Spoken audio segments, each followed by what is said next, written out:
Hey, what's up? My name is Dave, and as you know, I interpret everything. Today I'm going to be interpreting Batman Resurrection, which is a brand new book.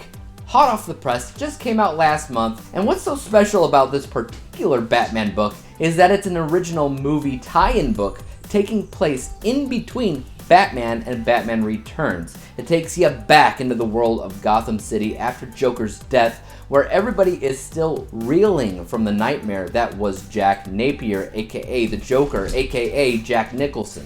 And even though he's gone, there are these doubts and there's these rumors being spread about his death, and there are those absolutely adamant that he is actually alive and well, somehow faked his own death, somehow survived that tragic fall. Could there be a switch at some point?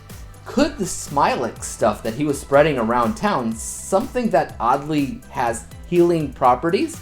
It's hard to tell, but the answers point to yes. And I love this aspect of the book because I grew up on Tim Burton's Batman. I remember the fall, the death, all of it as a kid.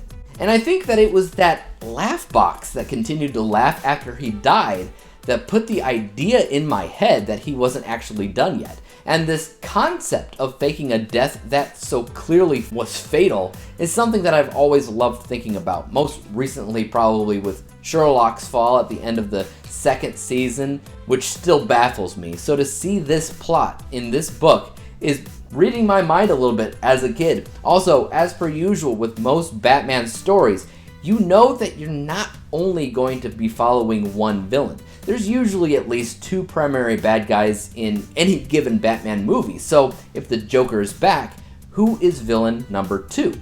This is a name that I think a lot of you will recognize, but won't fully understand his ability, and that is Clayface. This dude has a very compelling origin story as he was infected by the Smilex virus, which permanently disfigured his face and caused it to have a clay-like appearance, which was also very adaptable for pretty much any purpose. We'll just put it that way, making him near indestructible. I love this interpretation of the character, and we'll have to see what they do in another Batman sequel, the Batman 2, Robert Pattinson's film. That's also rumored to maybe also include this character. There's a few other classic Batman characters throughout the book, both good and bad, that show up, as well as a few familiar faces that are in Batman Returns, such as Selina Kyle and Max Schreck. There's even a nod, or maybe even cliffhanger in the book, that the Riddler is out there, and he's been watching things unfold from afar, which is really interesting since I don't think that it's talking about Jim Carrey's variation, though Bruce and Alfred do get riddles sent to them in the mail, which is something that you do see in Batman Forever. In general, it's a great Batman story, very engaging and full of that Batman spirit that you want to experience, but I do have some issues with this book. In general, Tim Burton's world in particular is very, very specific. When you think about all the movies, it's hard to imagine Burton's Gotham any other way. The same goes with, well, everything. The way Keaton carries himself as Bruce and Batman, the cadence of how he speaks, the things that Joker might say, and how he says it. What I found with this book, it seems to lack that Tim Burton spirit.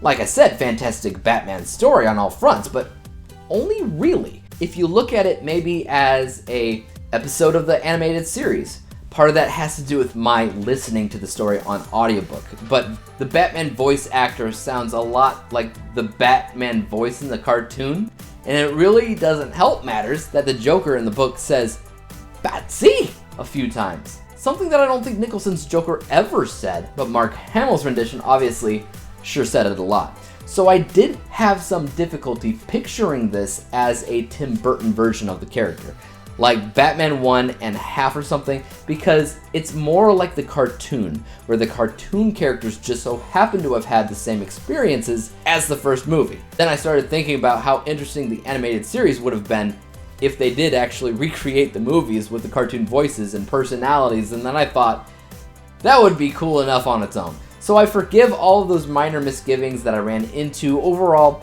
if you're a Batman fan and a reader, I think that Batman Resurrection is a solid choice for you, even if you're just a movie fan that loves those Burton films.